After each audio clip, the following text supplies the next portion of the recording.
अरे रुको जरा, वीडियो पसंद आए तो लाइक ठोक देना, दोस्तों संग शेयर करना मत भूलना। चैनल को सब्सक्राइब करके फैमिली का हिस्सा बन जाओ। और हाँ, बेल आइकन भी बजा देना ताकि हर धमाकेदार वीडियो सबसे पहले आप तक पहुंचे। कमेंट में बताओ कैसा लगा, क्योंकि आपकी एक प्रतिक्रिया हमें और बेहतर बनाने की ताकत देती है। चलो शुरू करते हैं। Deep love.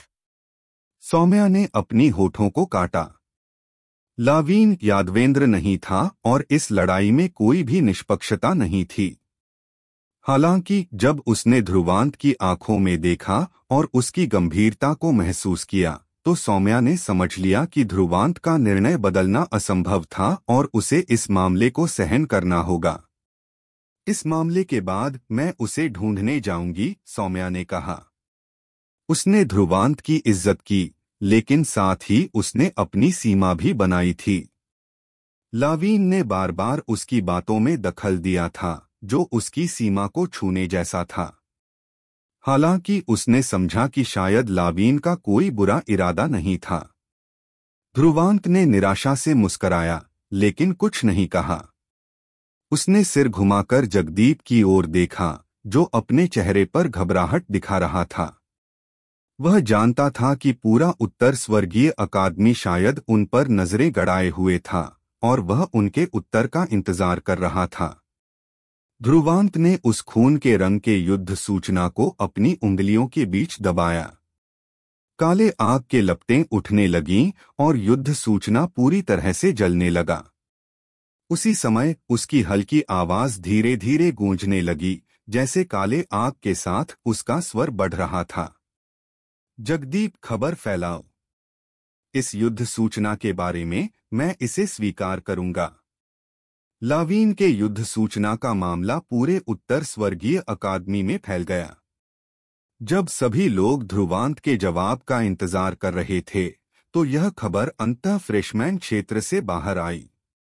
और इस खबर ने उन्हें फिर से चौंका दिया। ध्रुवांत ने वास्तव में लड़ाई स्वीकार कर ली थी। यह जवाब सुनकर उत्तर स्वर्गीय अकादमी के अनगिनत छात्रों ने अंदर ही अंदर अपनी जीभ को दबाया।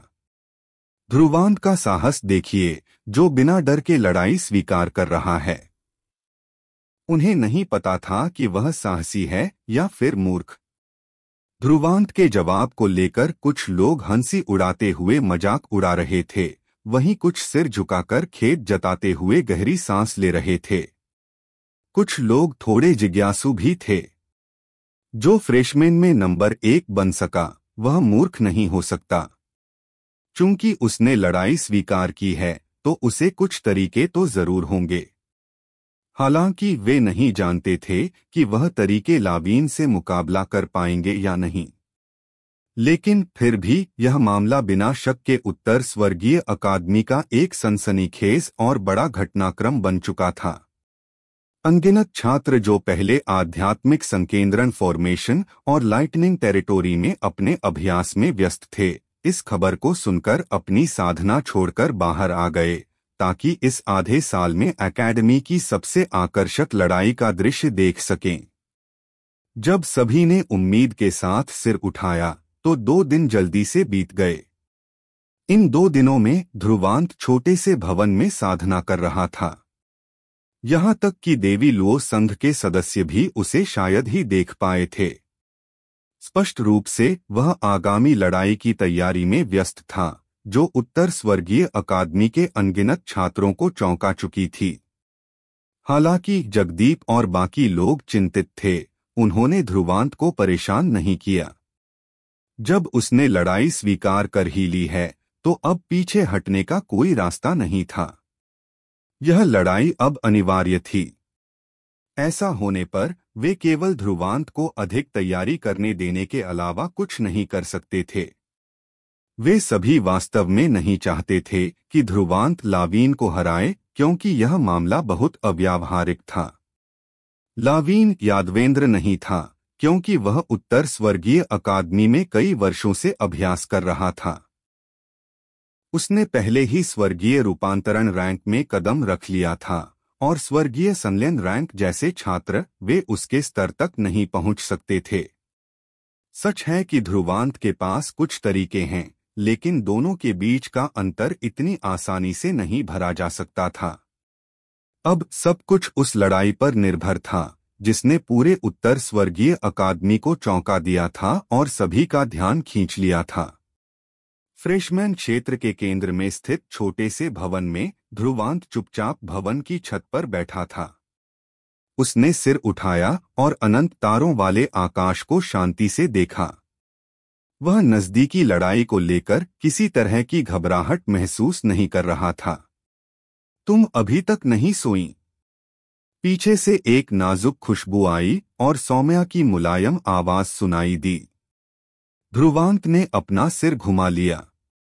इस समय वह युवा लड़की जो काले वस्त्रों में लिपटी थी और लंबे बालों को ढीला छोड़कर आई थी, बात के बाद अभी भी भाप उगल रहे थे। उसकी आकर्षक विशेषताएं चांदनी को भी फीका कर रही थीं। ध्रुवांत मुस्कराया और सिर हिलाया।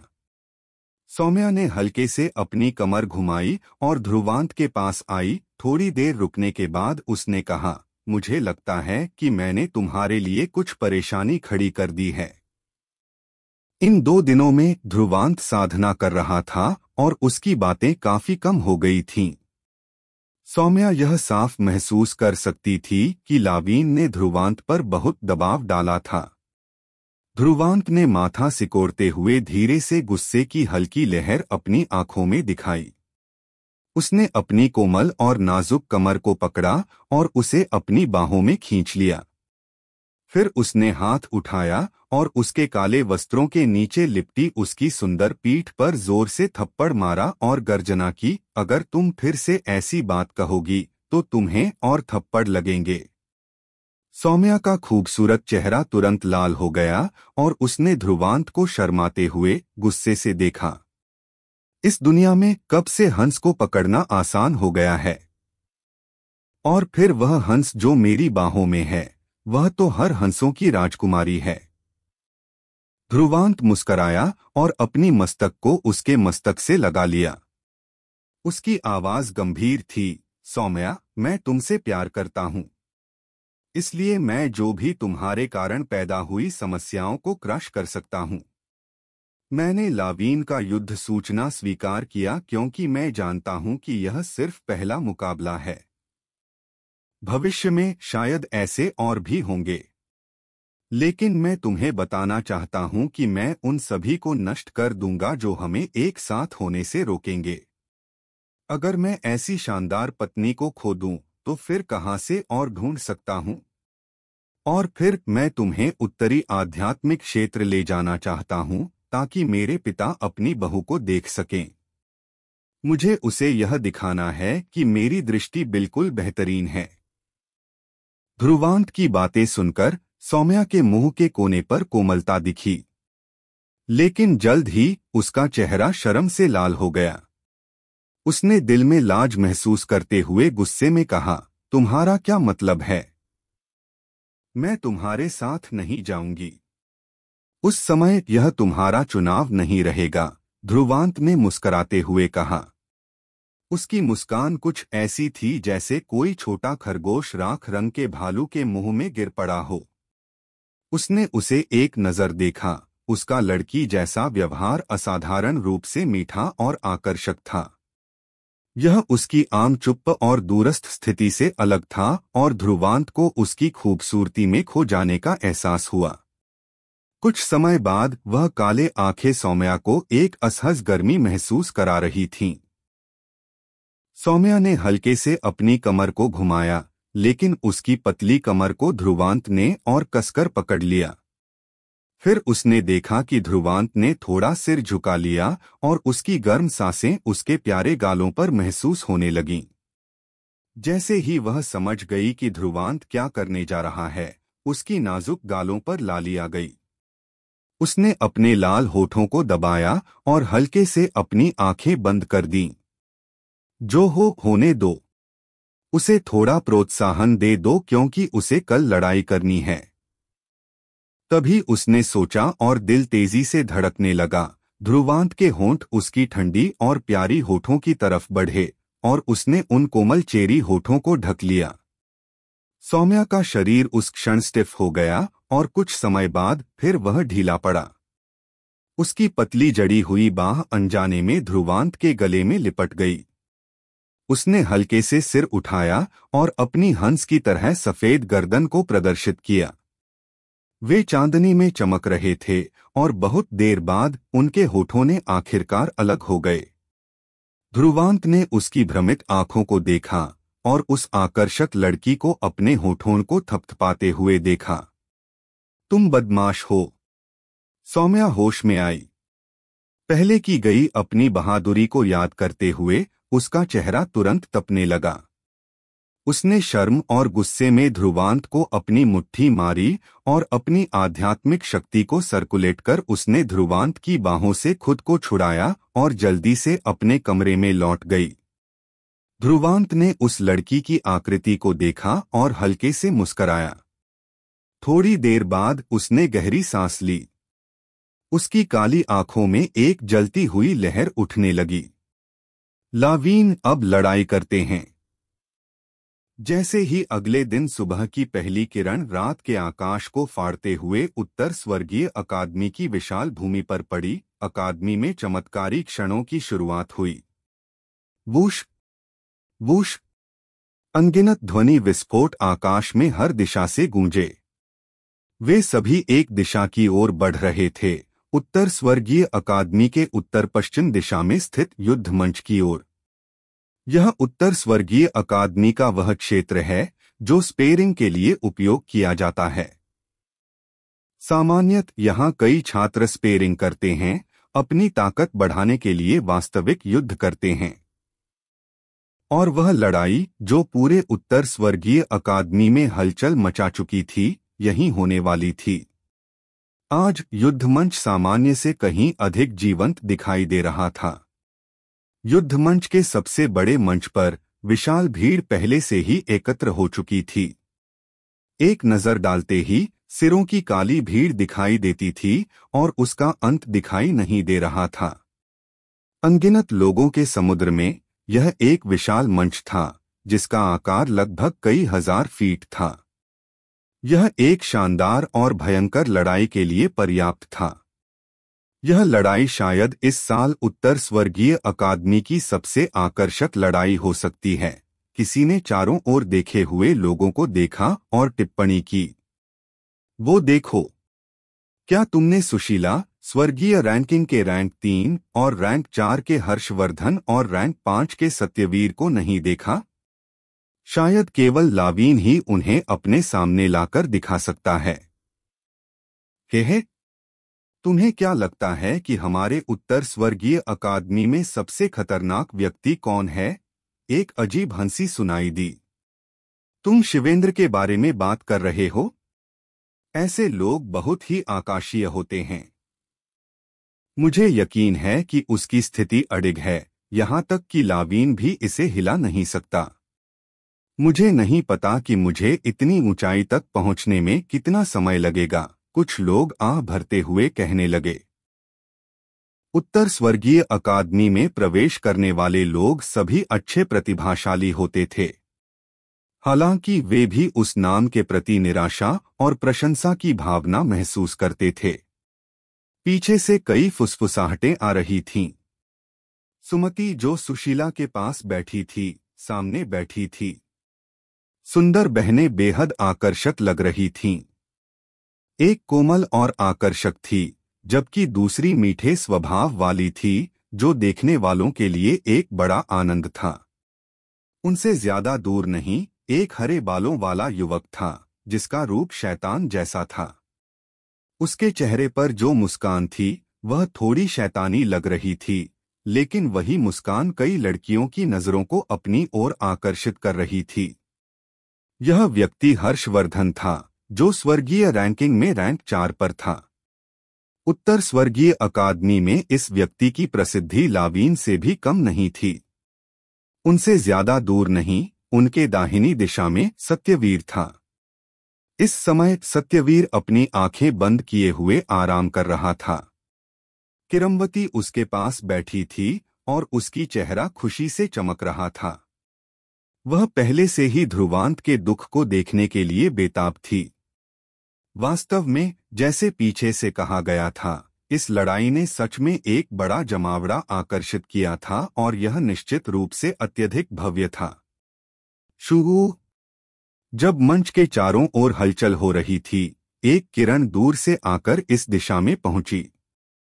फिर वह लड़ाई के मंच के केंद्र में दोनों हाथ पीछे किए हुए शांत मुद्रा में दिखाई दिया।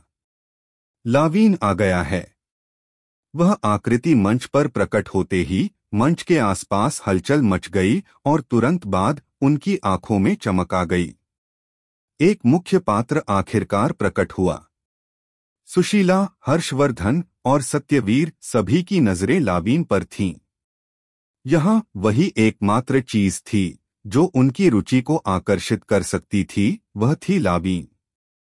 लावीन के प्रकट होने पर उसने चारों ओर की भीड़ की कोई परवाह नहीं की और अपनी आंखें बंद कर धैर्यपूर्वक इंतजार किया। भीड़ का शोर बढ़ता गया। जब सूरज की रोशनी अधिक तेज हुई तो आकाश में दूर से एक ध्वनि विस्फोट गूंजा। अनगिनत आकृतियां उड़कर आईं। उनमें से कुछ मंच पर उतरीं, जबकि एक आकृति मंच के बीच में उतरी और अनगिनत आंखों के सामने खड़ी हो गई। जब एक पतला युवक मंच पर उतरा, उसने सामने खड़े व्यक्ति को देखा। युवक ने हाथ जोड़े और मुस्कराया। उसकी सामान्य लेकिन निडर आवाज गूंज उठी, भाई लावीन, ध्रुवांत यहां आपके साथ लड़ाई के लिए आया है। जब ये शब्द सुनाई दिए, मंच के चारों ओर का माहौल तुरंत गर्म हो गया। अगर आपको हमारी ये कहानी पसंद आई हो तो वीडियो को लाइक जरूर करें। आपके एक लाइक से हमें और भी बेहतर बनाने की ताकत मिलती है। और ऐसी ही दिल छू लेने वाली कहानियां सुनते रहने के लिए टेक सेवी फ्रंट को सब्सक्राइब करना मत भूलिए। हर एपिसोड एक नया अनुभव है, तो जुड़े रहिए। नेक्स्ट एपिसोड जल्दी ही आने वाला है। मंच के चारों ओर का माहौल उफान मार रहा था। अनगिनत जिज्ञासु आंखें उस लंबे, पतले युवक को देख रही थीं, जो मंच पर खड़ा था। यह युवक बहुत ही आकर्षक दिखाई दे रहा था। उसके चेहरे पर हल्की मुस्कान थी और उसकी निडर मुद्रा ने कई लोगों को चुपचाप सिर हिलाने पर मजबूर किया। नतीजे की परवाह किए बिना कम से कम ध्रुवांत ने लड़ाई को स्वीकार किया। कई लोग केवल उसके साहस के लिए उसे सराहेंगे। गेगे, ये भाई काफी हैंडसम है। अगर वह और मजबूत होता तो अच्छा होता। कुछ खूबसूरत लड़कियां इकट्ठी हो गईं और अपनी मोहक आंखों से उस युवक को देख रही थीं। तो ये है नए बैच का नंबर 1 ध्रुवांत। जो लोग ध्रुवांत की सूरत पर ध्यान दे रहे थे, वे कुछ ही लड़कियां थीं। बाकी अधिकांश लोग अपनी आंखें तंग करके ध्रुवांत का निरीक्षण कर रहे थे। स्वर्गीय रूपांतरण रैंक प्रारंभिक स्तर की ताकत के साथ नए छात्रों में से वह सबसे अच्छा नहीं हो सकता है ना? लेकिन लगता है कि वह फिर भी पहले स्थान पर आया है। ऐसा लगता है कि ध्रुवांत के पास कुछ खास तरीका है। सुमति ने ध्रुवांत को देखा। वह मंच के केंद्र में गर्व से खड़ा था और निडर होकर लावीन का सामना कर रहा था। उसकी आकर्षक आंखों में एक चमक आ गई और उसके छोटे से मुंह में हल्की सी मुस्कान आ गई। उसने कहा, यह लड़का सच में आया। तो ये है ध्रुवांत। सुशीला भी ध्रुवांत का निरीक्षण कर रही थी और थोड़ी जिज्ञासा के साथ उसने सिर हिलाया। यह लड़का काफी अच्छे तौर पर शांत है, लावीन का सामना करते हुए। कुछ पुराने लोग भी ऐसा नहीं कर पाते। बड़ी बहन, कृपया उसे कम न आंकें। हालांकि उसका अभ्यास स्वर्गीय रूपांतरण रैंक प्रारंभिक स्तर पर ही है, वह कमजोर नहीं है। यहां तक कि कोई स्वर्गीय रूपांतरण रैंक अंतिम चरण भी उसे हराने में सफल नहीं हो सकता। सुमति ने तुरंत कहा, ओह, ऐसा लगता है कि अब मामला और दिलचस्प हो गया है। सुशीला हल्की सी मुस्कान के साथ बोली, लेकिन यह लावीन का सामना करने के लिए काफी नहीं होगा। मुझे नहीं पता कि वे कैसे स्पार करेंगे, लेकिन जैसा कि मैं देख रही हूं, लावीन अभी भी सबसे मजबूत है। ध्रुवांत के लिए इसे हिलाना बहुत कठिन होगा। सुमति भी आह भरते हुए चुप हो गई।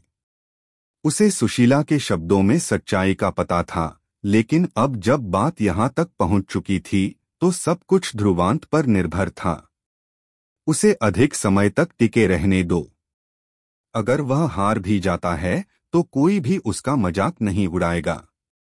आखिरकार दोनों के बीच स्तर का अंतर बहुत ज्यादा था। भले ही लावीन जीत जाए, यह मुकाबला शुरुआत से ही अन्यायपूर्ण था। तो यह वही नया ट्रांसफर है जिसके बारे में सभी बात कर रहे थे। ध्रुवांत धूसर बालों वाला हर्षवर्धन ध्रुवांत को शैतानी मुस्कान के साथ देख रहा था, फिर हल्की सी हंसी हंसी। उसे देखकर लड़के में कुछ खास नहीं था। हर्षवर्धन को समझ में नहीं आता था कि लावीन ने क्यों व्यक्तिगत रूप से युद्ध सूचना भेजने का निर्णय लिया। उत्तर स्वर्गीय अकादमी में पूरे परिसर में आप एक हाथ में गिन सकते हैं कि कितने लोगों को वह तरह की ट्रीटमेंट मिल सकती थी। वहीं दूसरी तरफ जब किरमवती ने ध्रुवांत को देखा तो उसने अपनी दांतें भींच लीं और उसकी आंखों में नफरत भर गई। जितना चाहो बहाना बनाओ, देखती हूं कैसे बहाने बनाते हो जब लावीन तुम्हें कुचल देगा। सत्यवीर बेजान चेहरे के साथ साइड में बैठा था। उसकी गहरी आंखों में तेज रेखा की चमक थी और वह ध्रुवांत को घूर रहा था। उसकी 5 अंगुलियां पत्थर की कुर्सी पर हल्के से थपथपा रही थीं, जिससे एक तेज और स्पष्ट आवाज निकल रही थी। पीछे के क्षेत्रों में यादवेंद्र, मुकुल और सिमरन भी मौजूद थे। लावीन और ध्रुवांत को भेजे गए युद्ध सूचना के बारे में काफी बात की जा चुकी थी। वे इसे कैसे न जानते। वे भी इस मुकाबले को देखने के लिए आए थे। यादवेंद्र स्पष्ट रूप से यहां ध्रुवांत को शर्मिंदा होते देखने आया था। इसके विपरीत मुकुल और सिमरन यह देखना चाहते थे कि ध्रुवांत उत्तर स्वर्गीय अकादमी के असली प्रभावशाली व्यक्ति लावीन के सामने क्या कर पाता है। वही ध्रुवांत जिसने उन्हें इतना डराया था। क्या वह कुचला जाएगा या वह कोई चमत्कार करेगा? वे भी उत्सुक थे। सभी की आंखें केंद्र में खड़े दोनों व्यक्तियों पर केंद्रित हो गईं और सभी की उम्मीदें उस दिशा में थीं। अनेकों निगाहों के बीच मंच के केंद्र में खड़े 2 व्यक्तियों ने एक दूसरे को देखा। चारों ओर का माहौल सर्द हो गया। लावीन ने अपनी शांत और निश्चल मुद्रा बनाए रखते हुए ध्रुवांत को घूरते हुए कहा, खराब नहीं है। तुमने युद्ध सूचना को अस्वीकार नहीं किया। तुम्हारा साहस वाकई सराहनीय है। भाई लावीन की सराहना के लिए धन्यवाद। ध्रुवांत ने हल्की सी मुस्कान के साथ जवाब दिया। उसकी काली आंखों में ज्यादा मुस्कान नहीं थी, बल्कि उसने लावीन को तेज नजर से घूरते हुए धीरे से कहा, हम कैसे स्पार करेंगे? भाई लावीन, कृपया बताएं। लावीन का चेहरा तुरंत बदल गया। चिंता मत करो, मैं तुम्हारे लिए एक भी रास्ता नहीं छोड़ूंगा। ध्रुवांत मुस्कराया तो भाई लावीन भी निश्चिंत रहें। मैंने काफी मृत्यु के रास्ते तय किए हैं और बहुत सी मुश्किलों का सामना किया है। जब मैं ध्रुवांत आज यहाँ आया हूँ तो जाहिर है मैं तुम्हारे साथ अंत तक रहूंगा। लावीन ने हल्का सिर हिलाया, अपना सिर उठाया और लोगों की भीड़ में देखा। उसकी तेज नजर ने उन सबको छान मारा और कहीं पर रुक गई। लावीन जैसा व्यक्ति यहाँ हमेशा ध्यान आकर्षित करता था। कई लोग इस क्रिया को देख रहे थे। भीड़ में से उसकी नजर आखिरकार एक युवा लड़की पर ठहर गई, जिसकी त्वचा बारीकी से निखरी हुई थी और उसके व्यक्तित्व में एक शांति थी। वो वही सौम्या है। अफवाह है कि लावीन उसे पसंद करता है। अब देख रहा हूं, यह सच लगता है। तिस्क ऐसी सूरत और व्यक्तित्व वह वास्तव में सबसे बेहतर है। उत्तर स्वर्गीय अकादमी में शायद केवल सुशीला ही उसे किसी भी स्तर पर टक्कर दे सके। यही कारण है कि पुराने छात्रों के शीर्ष और उस नए छात्र के बीच प्रतिस्पर्धा चल रही है। वह इतनी छोटी उम्र में यह सब कर चुकी है। भविष्य में क्या होगा? कौन ऐसी सुंदरता को जाने देगा? काले कपड़े वाली लड़की को देखते हुए कुछ लोगों की आंखों में आश्चर्य की चमक थी। फिर वे धीरे से बात करने लगे। वह सौम्या है। वह सच में शानदार है। सुशीला ने भी सिर घुमाया और उसकी आंखों में एक चौंकने वाली चमक थी। हाँ, सुमति भी इसे स्वीकार किए बिना नहीं रह सकी। उसने पहले सौम्या से लड़ाई की थी और जानती थी कि वह न केवल सुंदर है बल्कि बहुत ताकतवर भी है। शायद वह अपनी ताकत को ध्रुवांत से भी गहरे छिपाए हुए थी। आमतौर पर वह अपनी असली ताकत नहीं दिखाती थी जब तक कि कोई विशेष स्थिति न हो। जब सभी उसकी सराहना कर रहे थे, किरमवती को इतनी सहनशीलता नहीं थी। उसने सौम्या को जलन भरी नजरों से देखा। बाद वाली की सूरत और व्यक्तित्व ने उसे अपनी ही हीनता से शर्मिंदा कर दिया और साथ ही उसे अपमान के कारण गुस्सा भी था। लेकिन सौम्या ने हर दिशा से आती नजरों को नजरअंदाज किया। उसकी ठंडी कांच जैसी आंखें लावीन की आंखों में घुसी हुई थीं। उसका सुंदर चेहरा एक ठंडी मास्क के पीछे छिपा हुआ था। लगता है कि मैंने उसे फिर से गुस्से में डाल दिया। लावीन ने निराशा से कंधे उचका दिए और अपनी नजरें ध्रुवांत से हटाकर वापस घुमा लीं। सच है, हमारे बीच काफी फर्क है। लेकिन मैं नहीं चाहता कि लोग कहें कि मैं कमजोर को अपार लाभ के साथ सताता हूं। इसलिए मैं तुम्हें इस युद्ध में एक मौका दूंगा।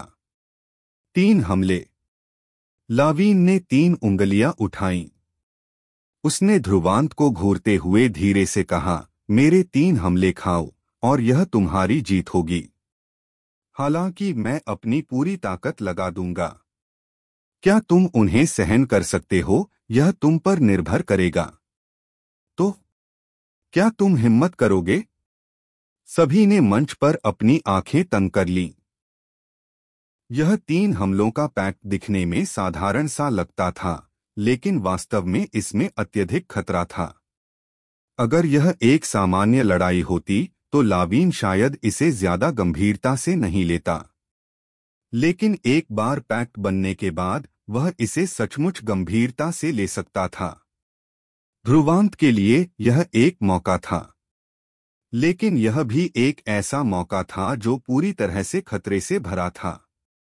उत्तर स्वर्गीय अकादमी में ऐसे बहुत कम लोग थे जो लावीन के 3 हमलों को सहन कर सकते थे। लेकिन जो भी लोग ऐसा कर पाए थे, वे ध्रुवांत से कहीं अधिक प्रसिद्ध थे।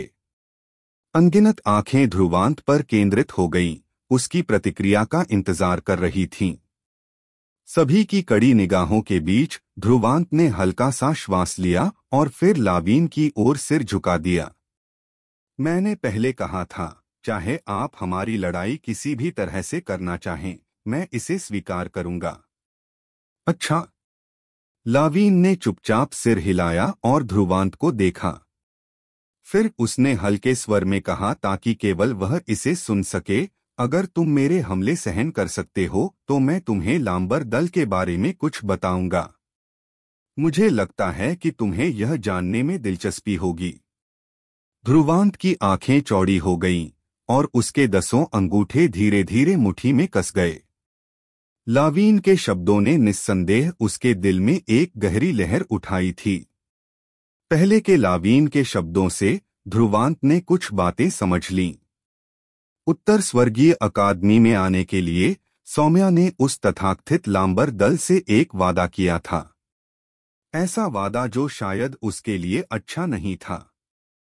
और जाहिर है, यह लांबर दल ध्रुवांत और सौम्या को एक साथ होने की अनुमति नहीं देगा।